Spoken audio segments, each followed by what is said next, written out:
Hei. Mina olen Siu. Ma tulin siia kaugelt sukraplaneedilt ja meile väga meeldib tantsida. Meie eesmärk on õppida kõikide planeetide tantsud selgeks. Mul peaaegu ongi juba kõik tantsud peas, kuid selleks, et need kogu eluks meelde jääksid, siis mõtlesin, et kordame need koos teiega üle. Vot. Muideks, kellele kirbud meeldivad? Käsi püsti.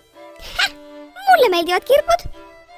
Sellepärast esimeseks tantsuks ma mõtlesingi võtta kirbu raputamise tantsu. Muideks, kirbu raputamise tants on justkui kirpude maha raputamine kasukast. Nii tantsiti seda tantsu eestlaste asunduses Siberis Ülemsuetuki külas. Vaata järgmisena ka muusikat tutvustavat videot.